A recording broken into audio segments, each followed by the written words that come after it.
नमस्कार ओम नमः शिवाय सुभस्मिता आपन को वेलकम करछि गोटे नवा वीडियो रे। आपन को पार्टनर को डीप इमोशंस कौन अछि आपन को पई तांको डीप फीलिंग्स कौन देखिबा।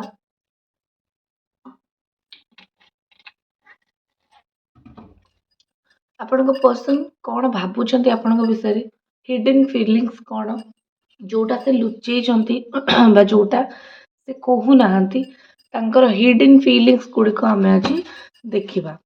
चलंतु आरंभ करबा रीडिंग टी को आरंभ करबा क्वेश्चन गुडा को कि देखिबा आपन को पार्टनर को हिडन एनर्जी हिडन फीलिंग्स आपन को पाई कौन अछि।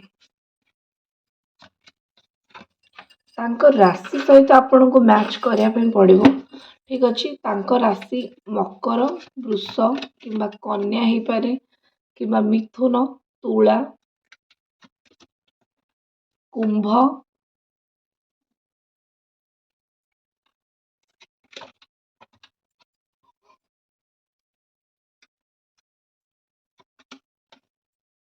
मेष सिंह धनु ए राशि गुड़क भितर आपण पार्टनर का एनर्जी आपण पार्टनर का फीलिंग्स कौन हिडन फीलिंग्स आज हम देखा कौन लुचे कि रखिंट कौ फीलिंग्स पूरा हिडन अच्छी जोटा से लुचे कि रखिंट आउ जोटा बाहर को बाहर करना जोटा बाहर को बाहर करिया निहाती जरूरी।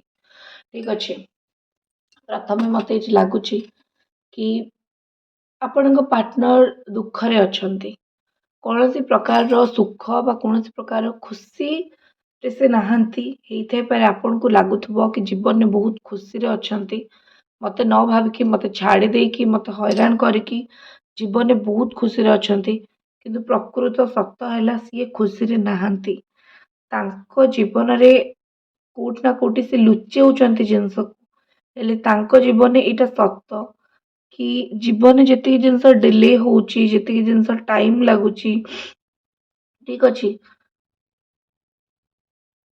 डिले होउची किंबा जीवन में जेतिक जिनस टाइम लागुची से सबू कोटि ना कोटि सी बहुत मन भीतर को नौचंती से सबू से मन भीतर को कष्ट तांको होउची प्रत्येक टी जिनस आउ स्पेशली जदि आपणक सहित रिलेशनशिप कथा कहबी ताले दी जन आपण दूरे जाइछंती सेति तांको एक्चुअली बहुत किछि सुनिबा को पड़िलानी आपण दी जनक संपर्क को लोक जो माने जानी थिले मने मने हसुचंती आपण दी जनक संपर्क भांगीछि देखिकी किंबा आपण दी जनक संपर्क नाही देखिकी जेकोसी थर्ड पार्टी आपण दी जन अलगा हुंतु से आपण को अलगा कर दियंतु कि आपण तांको अलगा कर तांको छाड़ दियंतु कोटि ना कोटि तृतीय व्यक्ति जी देखिकी केबे सही पारु नथुला एबे से व्यक्ति टे दूर रे देखिकी आपण को संपर्क को हसुची आ कोटि ना कोटि आपण को पार्टनर से कथा जानी चंती सेथिपाई तांको बहुत कष्ट लागुची तांको लागुची कि मो भूल पाई आज से लोक भी मो ऊपर हसुची जे दिने मते कथा कहबा पई साहस करू नथुला निश्चित भाव गोटे मन भीतर आघात लगी आघातटा एते सहजरे तो जीव ना आघात बारंबार तांको कष्ट दब जेपर्यंत से निजर भूलटा को रियलाइज न करिसंती ता छड़ा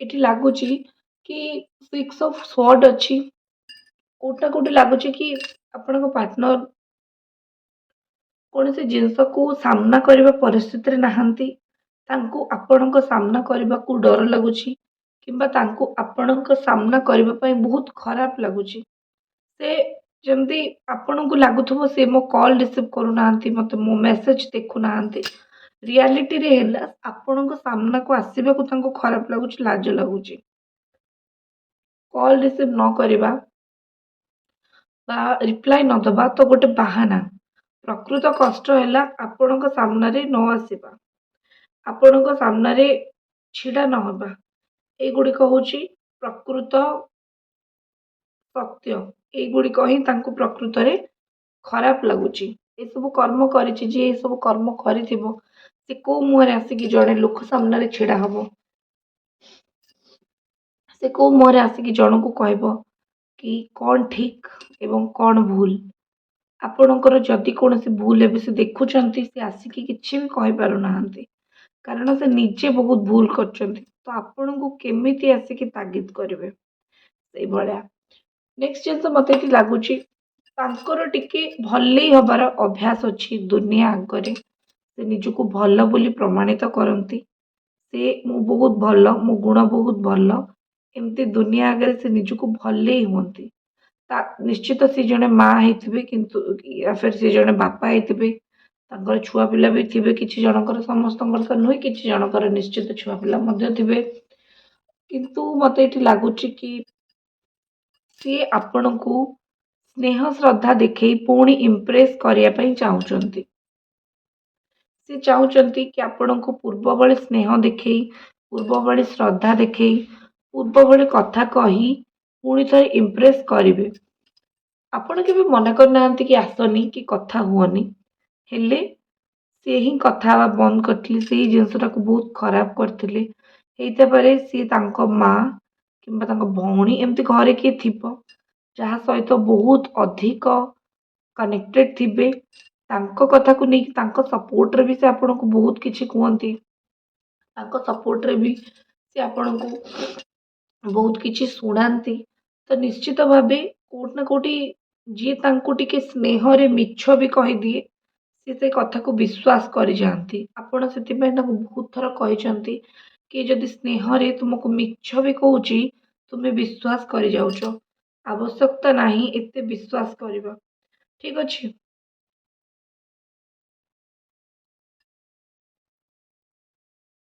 ଆପଣଙ୍କର ଏନର୍ଜି ଆପଣଙ୍କର ଫିଲିଙ୍ଗସ୍ ମୁଁ ଦେଖିବି। ତାଙ୍କର ତ ନିଶ୍ଚିତ ଭାବେ ଦେଖୁଛି। ଆପଣଙ୍କର ଦେଖିବି।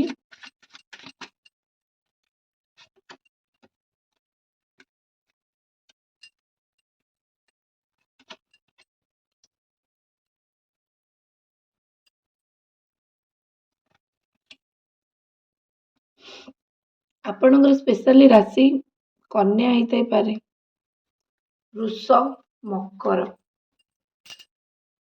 କିମ୍ବା ମିଥୁନ, ତୁଳା, କୁମ୍ଭ। ଏଇଟା ଆପଣଙ୍କର ରାଶି କିମ୍ବା ଏଇଟା ଆପଣଙ୍କର ଲଗ୍ନ ରାଶି ମଧ୍ୟ ହେଇଥିବ ଏଇ 6ଟା ଭିତରୁ ନିଶ୍ଚିତ ଭାବେ। ଆପଣଙ୍କର ଏନର୍ଜି ମୁଁ କଣ ଦେଖୁଛି? ପ୍ରଥମେ ତ ଦେଖୁଛି କି ସେ ଆପଣଙ୍କଠୁ ପଇସା ପତ୍ର ନେଇଛନ୍ତି। ଆପଣ ଗୋଟେ ଏକ୍ସପେକ୍ଟେସନରେ ଅଛନ୍ତି ସେ ଫେରେଇ ଦେବେ। ଆପଣ ଯଦି ଏମିତି ଭାବିବେ ନାଇଁ ନାଇଁ ଯୋଉ ପଇସା ନେଇଛି ସେ ମୋଠୁ ନ ଫେରୁ, ସିଏ ମୋ ପାଖକୁ ପଳେଇ ଆସୁ, ଦ୍ୟାଟ୍ ଇଜ୍ ଓକେ। ଠିକ୍ ଅଛି। ହେଲେ ବି କୋଉଠି ନା କୋଉଠି ଆପଣ ଯୋଉ ପଇସାଟା ଆପଣଙ୍କର ଖର୍ଚ୍ଚ କରିଛନ୍ତି ତାକୁ ଏକ୍ସପେକ୍ଟ କରିବା କିଛି ଭୁଲ ନୁହେଁ। ଠିକ୍ ଅଛି? ଆପଣ କୋଉଠି ନା କୋଉଠି ମନ ଦୁଃଖ କି ମତେ ମାନେ ପଇସା ପତ୍ର ନେଲା ମୋଠୁ, ସବୁ ମୋଠୁ କାମ କରେଇଲା, ଆଉ କିମ୍ବା ଗୋଟେ ମୋର ସିକ୍ରେଟ୍ସ ବିଷୟରେ ଜାଣିଛି ଆଉ ଆଜି ମୋ ସହିତ ଏମିତି କଲା। ସେଇ ଜିନିଷର ଦୁଃଖ ଆପଣଙ୍କୁ ଲାଗୁଛି, ସେ ଦୁଃଖର କଷ୍ଟ ଆପଣଙ୍କୁ ଲାଗୁଛି। ଫୁଲ୍ ଏନର୍ଜି ଅଛି ପାଖରେ।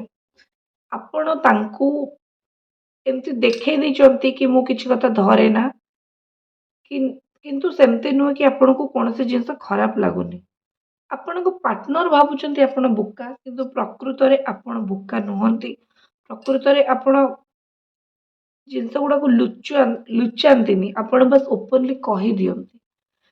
ସେ ଭାବନ୍ତି କି ଆପଣ ଯୋଉ ଏତେ ଗପୁଛନ୍ତି ଆପଣଙ୍କ ମୁଣ୍ଡରେ ଟିକେ ବୁଦ୍ଧି କମ୍ ଅଛି। ପ୍ରକୃତରେ ଆପଣ ବହୁତ ବୁଦ୍ଧିଆ।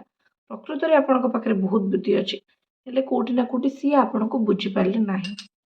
ଆପଣ ନିଜ ଜୀବନରେ କିଛି ନୂଆ ଆରମ୍ଭ କରିବା ପାଇଁ ଯାଉଛନ୍ତି କିମ୍ବା ଆପଣ ନିଜ ଜୀବନରେ କିଛି ନୂଆ ଆରମ୍ଭ କରିଛନ୍ତି। ସେଥିପାଇଁ ନିଜକୁ ଏକୁଟିଆ ତ ଫିଲ୍ ହଉଛି ନିଶ୍ଚିତ। ହେଲେ କଣ କରିବେ? ଯେତେବେଳେ କୌଣସି ଜିନିଷ ଆପଣ ଜୀବନରେ କରନ୍ତି, ଏକୁଟିଆ ହିଁ ଆରମ୍ଭ କରିବେ। ବଡ଼ ହେଲେଣି, ଛୋଟ ଛୁଆ ନାହାନ୍ତି, ମା ବାପା ତ ପାଖରେ ନାହାନ୍ତି ଆପଣଙ୍କ ହାତ ଧରିକି ଆଗକୁ ନେଇଯିବା ପାଇଁ। ତ ଏବେ ନିଜେ ନିଜର ହିଁ ସାହାରା। ଗ୍ୟାରେଣ୍ଟି ତ ନୁହେଁ କୌଣସି ପାର୍ଟନର ଆପଣଙ୍କୁ ପ୍ରତ୍ୟେକଟି ସିଚୁଏସନରେ ସାଥ ଦେବେ। ଦବା କଥା, ପାର୍ଟନର ନିଶ୍ଚିତ ସାଥ ଦବା କଥା। ହେଲେ ଭଲ ପାର୍ଟନରଟିଏ ଭାଗ୍ୟରେ ମିଳିବା ମଧ୍ୟ କଷ୍ଟ। ତେଣୁ ନିଜ ହାତ ଧରିକି ଆପଣଙ୍କୁ ନିଜକୁ ଆଗକୁ ବଢ଼େଇବାର ଅଛି। ଠିକ୍ ଅଛି? ନେକ୍ସଟ ଜିନିଷ ହେଲା ତ ହର୍ମିଟ ଏନର୍ଜି। ହର୍ମିଟ ଏନର୍ଜି କଣ କହୁଛି? ଆପଣ ବହୁତ ଏକଲା ଅଛନ୍ତି କିନ୍ତୁ ଆପଣ ହୋପଫୁଲ୍ ଅଛନ୍ତି। ଏଇଟା ସତ କଥା ଆପଣ ମୋତେ କମେଣ୍ଟରେ ଜଣେଇବେ। ଆପଣ ଏକା ବସିଛନ୍ତି ସତ, ଆପଣ ଏକା ଭାବୁଛନ୍ତି ସତ, ହେଲେ ଆପଣଙ୍କ ମନରେ ଆଶା ଅଛି କାଲିକି ମୋ ଜୀବନରେ ଯାହା ହବ ବହୁତ ଭଲ ହବ। ମୁଁ ଏକୁଟିଆ ହେଇଯାଇଛି, ମୁଁ ଥକି ପଡ଼ିଛି, ମୋତେ କଷ୍ଟ ହଉଛି, ମୁଁ କାନ୍ଦୁଛି, ହେଲେ ମୁଁ ଗିଭ୍ ଅପ୍ କରିବି ନାହିଁ, ହେଲେ ମୁଁ ହାରିବି ନାହିଁ। ଠିକ୍ ଅଛି? ହାରିବା ମୋ ଜାତକରେ ନାହିଁ, ହାରିବା ମୋ କର୍ମରେ ନାହିଁ। ମୁଁ ହାରିବି ନାହିଁ, ମୁଁ ଆଗକୁ ଜୀବନରେ ଏମିତି ବଢ଼ି ଚାଲିବି। ଠିକ୍ ଅଛି? ଆପଣ ଜୀବନରେ ଆଗକୁ ବଢ଼ି ଚାଲିବେ। ଆପଣଙ୍କର ଯେକୌଣସି କାମ ଏବେ ଅଟକିକି ଅଛି, ତାହା ଆଗକୁ ହବ। ତା ସହିତ ଯୋଉ ଲଭ୍ ରିଲେସନ୍ ସମ୍ପର୍କଟା ଯୋଉ, ସେଇଟା ବି ଆଗକୁ ହିଁ ବଢ଼ିବ। ଠିକ୍ ଅଛି? ତ କୋଉଠି ନା କୋଉଠି ମୋତେ ଲାଗୁଛି କି ଆପଣଙ୍କ ଜୀବନରେ ଯେତିକି ବି ଆପଣ ଏପର୍ଯ୍ୟନ୍ତ କଷ୍ଟ ପାଇଲେଣି, ଜୀବନ ଆପଣଙ୍କୁ ସବୁବେଳେ ଗୋଟେ ଗୋଟେ ନୂଆ ଏକ୍ସପିରିଏନ୍ସ ଶିଖେଇ ଆସିଛି। ଏଟା ଆପଣ ଶିଖିଛନ୍ତି ମଧ୍ୟ। ଏଇ ଯୋଉ ଏକ୍ସପିରିଏନ୍ସ ଆପଣ ଶିଖିଛନ୍ତି, ଏଟା କେବେ ବି ବ୍ୟର୍ଥ ଯିବ ନାହିଁ। ଆଗକୁ ବହୁତ ଅତ୍ୟଧିକ ମାତ୍ରାରେ କାମରେ ଆସିବ। ଆପଣଙ୍କ ପାର୍ଟନରଙ୍କ ଆଡ଼କୁ ଯିବା। ଆପଣଙ୍କ ପାର୍ଟନର ଟିକେ ପଇସା ପତ୍ରକୁ ନେଇକି ଗର୍ବରେ ଅଛନ୍ତି। ଟିକେ ମନରେ ଗର୍ବ ରହିଯାଇଛି। ନହେଲେ କୌଣସି ଜିନିଷକୁ ନେଇକି ନା ତାଙ୍କ ଘରର ଯଦି ହେଡ୍ ହେଇଥିବେ, ଏମିତି କୌଣସି ଜିନିଷକୁ ନେଇକି ଗର୍ବରେ ଅନ୍ଧ ହେଇ କିଛି ଭୁଲ କରିଦେଇଥିଲେ। ସେ ତ ଭୁଲ କରିଦେଇଛନ୍ତି, ଆଉ ତ ତାଙ୍କ ହାତରେ କିଛି ନାହିଁ। ତ କୋଉଠି ନା କୋଉଠି ଲାଗୁଛି ସେ ଭୁଲକୁ ନେଇକି ରହିପାରୁନାହାନ୍ତି। ତାଙ୍କୁ ଭିତରୁ ସେ କଷ୍ଟ ବହୁତ ହଉଛି। ମଣିଷ ଭୁଲ କରିଦେଇଛି, ଠିକ୍ କରିବା ନିହାତି ଦରକାର। ଯେପର୍ଯ୍ୟନ୍ତ ଠିକ୍ ନ କରୁଛୁ ଭୁଲର କଷ୍ଟ ତ ହେଇ ଚାଲିଥିବ। ତା ଛଡ଼ା ଏଠି କୋଉଠି ନା କୋଉଠି ଲାଗୁଛି କି କିଛି ଗୋଟେ ଆକ୍ସନ୍ ନବାକୁ ଚାହୁଁଛନ୍ତି। ମନ ଭିତରେ କୌଣସି ପ୍ରକାରର କଥା ବା ମନ ଭିତରେ କୌଣସି ପ୍ରକାର ଆକ୍ସନ୍ ନେବେ, ଏତିକି ନିଶ୍ଚିତ ଭାବେ ଅଛି। ଯୋଉ ଆକ୍ସନଟି ନେବେ, ଯୋଉ କର୍ମଟି ସେ ଆପଣଙ୍କ ସମ୍ପର୍କ ପାଇଁ କରିବେ, ସେ କର୍ମ ଦ୍ୱାରା ଆପଣ ଦି ଜଣଙ୍କର ଫାଇଦା ହବ। ଆପଣଙ୍କ ସମ୍ପର୍କ ଦି ଜଣଙ୍କର ଆଗକୁ ବଢ଼ିବ। ଆପଣ ଭାବନ୍ତୁ ନାହିଁ କି ସେ କେବଳ ଆପଣଙ୍କ ସହିତ ହିଁ ଏମିତି କରିଛନ୍ତି। ତାଙ୍କ ଜୀବନରେ ବହୁତ ସମ୍ପର୍କ ଥିବ, ବହୁତ ଲୋକଙ୍କ ସହିତ ସମ୍ପର୍କ ଥିବ, ଯୋଉମାନଙ୍କ ସହିତ ସେ ଏଇଟା କରିଛନ୍ତି। ନିଜ ସୁବିଧା ଅନୁସାରେ କଥା ହେଇଛନ୍ତି ଏବଂ ତାପରେ କିମ୍ବା ନିଜ ସୁବିଧା ପାଇଁ ଫ୍ରେଣ୍ଡସିପ୍ ରଖିଛନ୍ତି ଏବଂ ତାପରେ ଭୁଲି ଯାଇଛନ୍ତି। ଠିକ୍ ଅଛି, ଏମିତି ବହୁତ ଗୁଡ଼େ ପରିସ୍ଥିତି, ବହୁତ ଗୁଡ଼େ ସିଚୁଏସନ୍ ଆସିଛି ମଧ୍ୟ। ହେଲେ ଗୋଟେ ପ୍ରକୃତ ଏବଂ ସତ କଥା ହେଲା, ସିଏ ଏବେ ସେମିତି ନାହାନ୍ତି। ତାଙ୍କର ଯୋଉ ଭୁଲ କରିଛନ୍ତି, ସେ ବହୁତ ଜଣଙ୍କ ସହିତ ଯୋଉ ଭୁଲଟା କରିଛନ୍ତି, ସେ ଭୁଲଟାରୁ ସେ ଶିଖିଲେ କି ଏମିତି ଭୁଲ କରିବା ଦ୍ୱାରା କ୍ଷତି ମୋର ହିଁ ହଉଛି। ଯେତେବେଳେ ମୋର କେହି ନିଜର ଦରକାର ପଡୁଛି, ମୋ ପାଖରେ କେହି ବି ନିଜର ନାହାନ୍ତି। ଯଦି ଥାଆନ୍ତେ ବୋଧହୁଏ ଯାଇକି ମନ କଥା କହିକି ଦୁଃଖ ସୁଖ ବାଣ୍ଟି ପାରିଥାନ୍ତି। ଠିକ୍ ଅଛି? ଆପଣଙ୍କୁ ଯଦି ସେ କେବେ ବି କୁହନ୍ତି କି ମୋ ସହିତ କଥା ହୁଅନି, ମୋଠୁ ଦୂରେଇ ଯାଅ, ଦେଖନ୍ତୁ ଏଇଟା ଗୋଟେ ସତ କଥା କି ସିଏ ବାସ୍ କହିଦିଅନ୍ତି। ମନରେ ତାଙ୍କର ଏଇଟା ନଥାଏ, କାରଣ ସିଏ ବି ଜାଣିଛନ୍ତି କି ମୁଁ ସିନା କହିଦେବି, ଆଉ ମାସେ 2 ମାସ 3 ମାସ ପରେ ହଜାରେ ଜାଗାରୁ ଧୋକା ଖାଇକି ତୁମ ପାଖକୁ ହିଁ ଆସିବି। ତ ଯେତେବେଳେ ସେ ଆପଣଙ୍କୁ କହିଦିଅନ୍ତି ନା ମୁଁ କଥା ହେବିନି, ଆପଣ ତାଙ୍କ କଥାକୁ ସିରିୟସଲି ନିଅନ୍ତୁ ନାହିଁ। ଆପଣ ତାଙ୍କ କଥାକୁ ସିରିୟସଲି ଧରନ୍ତୁ ନାହିଁ। କାରଣ ସିରିୟସଲି ଯଦି ଆପଣ ଗୋଟେ କଥାକୁ ଧରିବେ ନା, ଆପଣ ଶାନ୍ତିରେ କେବେ ରହିପାରିବେନି। ସିଏ ତ ଯାଉଛନ୍ତି, ଆସୁଛନ୍ତି, ଅନ୍ ଅଫ୍ ସିଚୁଏସନ୍ କରୁଛନ୍ତି। କିନ୍ତୁ ଆପଣ ଯଦି ତାଙ୍କ କଥାକୁ ନେଇକି ସେମିତି ସିରିୟସ୍ ହେଇଗଲେ, ଆରେ ସିଏ ମନା କରିଦେଲେ ମୁଁ କଣ କରିବି? ଏମିତି ଯଦି ଆପଣ କରିଦେବେ, ଆପଣ ନିଜେ ହିଁ ପାଗଳ ହେଇଯିବେ।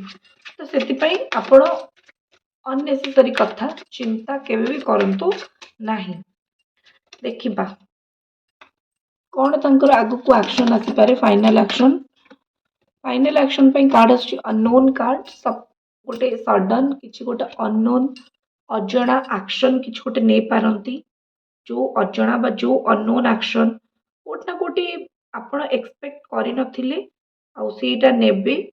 ଏଇ ଆକ୍ସନ୍ ଦ୍ୱାରା ଆପଣଙ୍କ ସମ୍ପର୍କ କୋଉଠି ନା କୋଉଠି ଆଗକୁ ନିଶ୍ଚିତ ବଢ଼ିବ। ତ ସଡନ୍ ଅନଏକ୍ସପେକ୍ଟେଡ୍ ଅନନୋନ୍ ଆକ୍ସନ୍ ସେ ନେବେ, କାରଣ ତାଙ୍କ ମନ ଭିତରେ ବହୁତ କିଛି ଚାଲିଛି। ଯେତିକି କଥା ତାଙ୍କ ମନ ଭିତରେ ଚାଲିଛି, ସେତିକି କଥାକୁ ସେ କୋଉଠି ନା କୋଉଠି ଆସିକି ଆପଣଙ୍କ ସାମ୍ନାରେ ପ୍ରକାଶ କରିବେ। ଠିକ୍ ଅଛି। ଏଇଟା ଥିଲା ଆପଣଙ୍କର ଆଜିର ରିଡ଼ିଂ। ଆଶା କରୁଛି ଭଲ ଲାଗିଥିବ। ଦେଖା ହବ ନେକ୍ସଟ ରିଡ଼ିଂରେ। ଓମ୍ ନମଃ ଶିବାୟ।